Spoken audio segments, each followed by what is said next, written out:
we will talk about Freundlich, adsorption, isotherm. As I told you, it is a very integral part of surface chemistry. And Freundlich, adsorption, isotherm, it tells you about the adsorption on a given surface. It increases with increase in pressure. What I said? That the adsorption on a given surface, it increases with increase in pressure. When I am talking about the pressure, I am talking about the gases. And when I am talking about the solutions, particularly when I am talking about the solutions, I am talking about the concentration. Now, low temperature में जैसे मैंने पहले ही बताया था कि physical adsorption कभी भी low temperature में बहुत rapidly increase होता है. क्या होता है? Rapidly increase होता है कब? When the pressure rises. और जब temperature high होगा तो जो increase in adsorption है वो क्या हो जाएगा? Low हो जाएगा. इसी चीज को समझने के लिए हम लोगों को जब हम whenever we are talking about the Freundlich, adsorption, isotherm, we study about the effect of pressure on adsorption of a gas. What we study about? The effect of pressure on adsorption of a gas. मतलब मैं ये मान के चलता हूँ कि adsorption जो है वो एक equilibrium process है. What is adsorption? It is an equilibrium process. Equilibrium process कब होगा? When the adsorbate and adsorbent, when the adsorbate and the adsorbent, they are in a closed vessel. What? When the adsorbate and adsorbent, they both are in a closed vessel. तब आप ये देखेंगे कि शुरू में क्या होगा? Pressure of the gas initially क्या हो जाएगा? डिक्रीज हो जाएगा. Clear? And both pressure of the gas मतलब adsorbate and adsorbent, they will reach a minimum value or a constant value. Because ये दोनों क्या करने की कोशिश कर रहे हैं? They are trying to reach a state of equilibrium. What they are trying to reach? They are trying to reach a state of equilibrium. और जब इक्विलिब्रियम आ जाएगा तो क्या हो जाएगा? Rate of adsorption becomes equal to the rate of desorption. At the rate of equilibrium, what you will find? That the rate of adsorption becomes equal to the rate of desorption. This will happen. And when this will happen, the rate of adsorption will become equal to the rate of desorption. And this is what you call as the chemical equilibrium has reached.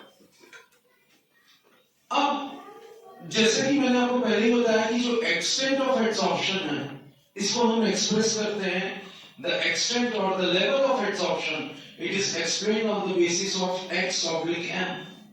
What it is explained? It is explained on the basis of x/m. What is m here? X is the mass of the adsorbate. ये कब होगा? When equilibrium has reached.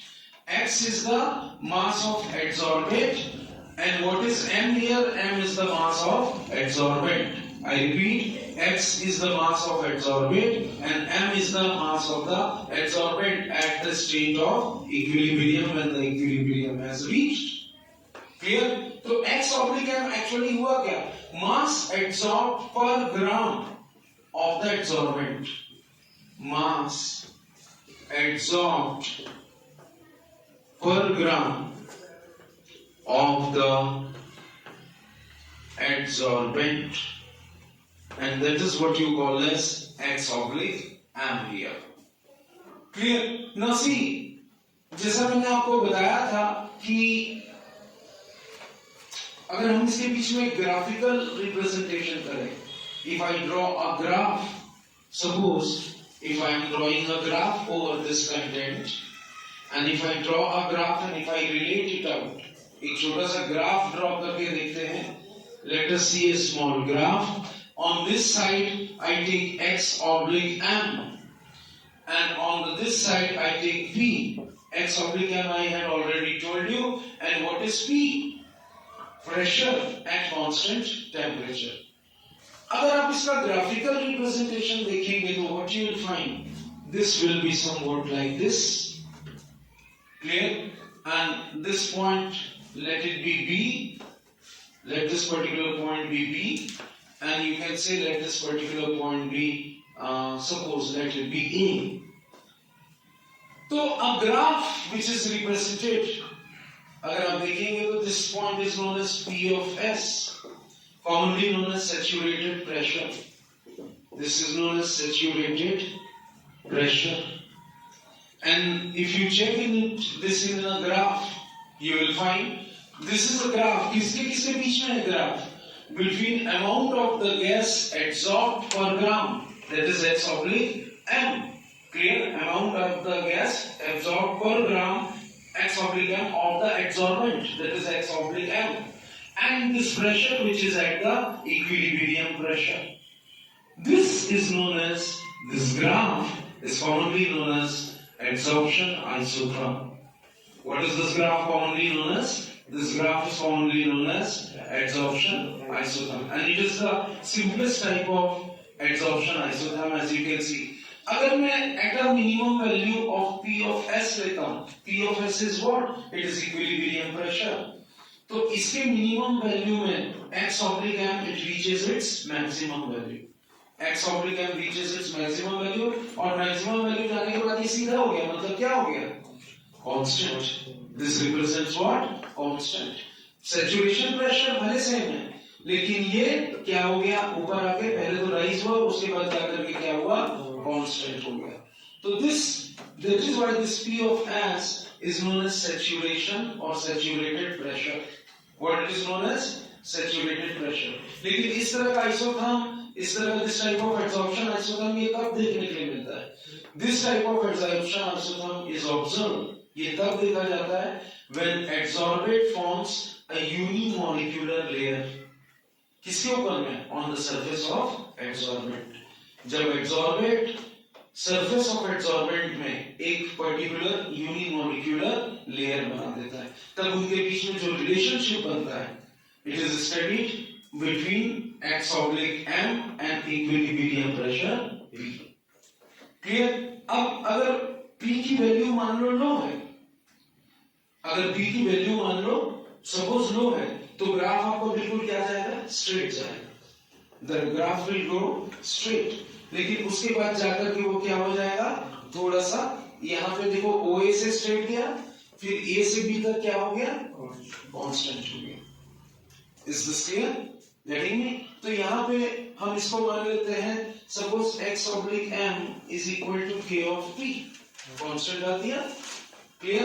पहले X oblique M is directly proportional to P. Clear? या X oblique M is equal to K of P. Is this clear? Right?